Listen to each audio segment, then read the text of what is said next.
So like I got a good one. fascinating. Okay. I watched a YouTube video about this. I can't recall what it is, but it's when someone has no sense of fear, they can't experience fear, and it's because a certain part of your brain gets damaged. It doesn't Okay. really They're matter. called Amygdala. So there's a handful of people who have this this situation, and there's this one woman that was part of this study, and she had never in her life experienced fear because that part of her brain had been destroyed. I don't remember why, maybe a virus or something, or a fever. In any case, like someone would come up to her and say, "Give me all your money," and she'd be like, "How dare you pull that knife on me? I'll beat you up." Like just not afraid at all, just sort of insulted. Rather, there's no fear. She doesn't know how to experience it. She never had, and they were trying to determine where fear comes from in the brain, and obviously because she has this part of her brain destroyed, she can't experience fear. So they were trying to find out if there was a more primordial fear. What is the most base of fears? What is the first fear? And it turns out that it's probably loneliness. It's high concentrations of carbon dioxide in the blood from an external source. So that could mean drowning. That could mean exposure to carbon dioxide gas. So what they did is they took this woman who had never experienced fear ever in her life, and they gave her increasingly large amounts of carbon dioxide gas, and the parts of her brain that and the parts of her old brain, the parts in her brain stem that would process fear in a different kind of animal fired, and she was terrified for the first time in her life by this sensation of having high carbon dioxide in her blood, because that old reptile brain is saying we're dying. So basically, we're dying. She got waterboarded her. She got to the point. Waterboarding is another way to trigger that same fear section. Waterboarding for science. So she has her whole brain in function, and then they start to inhibit oxygen with the CO2. And so it shuts down the least important parts of the brain first. Parietal, occipital, frontal. That's not what was happening here. And then it gets to the hindbrain, which is the reptilian brain, which has no impulse to give you other than I'm hungry, I want to fuck, and I want to sleep.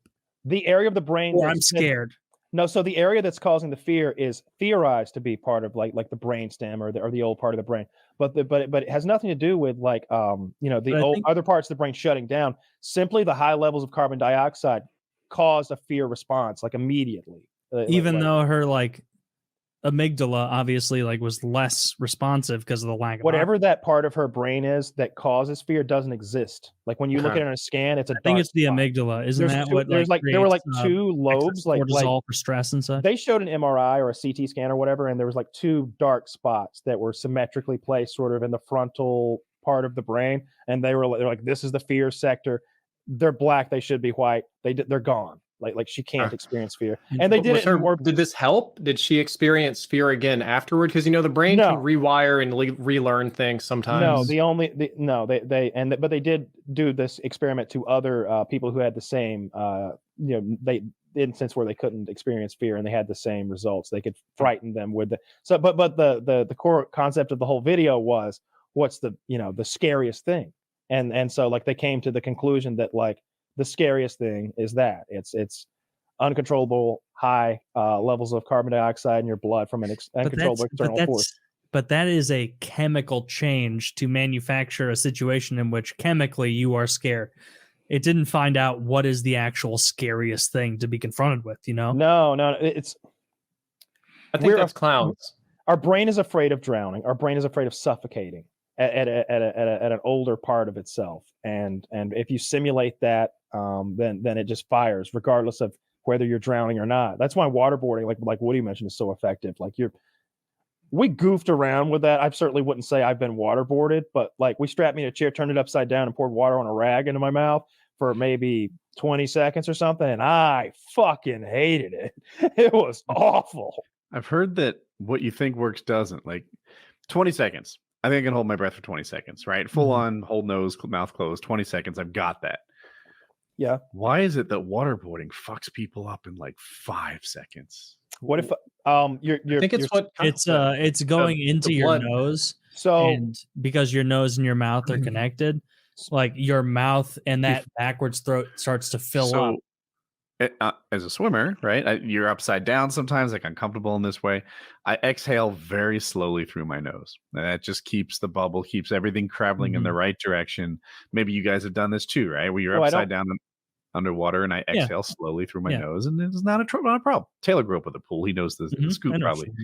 Why doesn't that work waterboarding? So they take that rag and put it over your nose and mouth and hold it pretty tightly, so you can't really get rid of the excess water that's in there in a quick enough, faster than they're adding it back. There's always you're always 3/4 of the way to drowning. You can get enough out to get a gasp in, and then it's kind of filling up to the brink again. And even if you started holding your breath, you got 20 seconds of fuck you, buddy, unless they punch you in the stomach, right? And then it's like, I might actually die now. and then you're like gasping a little bit. And apparently, the Jackass guys used to say, the best bit is one that hurts a lot and looks like it doesn't hurt. Waterboarding is the opposite. It looks like nothing, a walk in the park.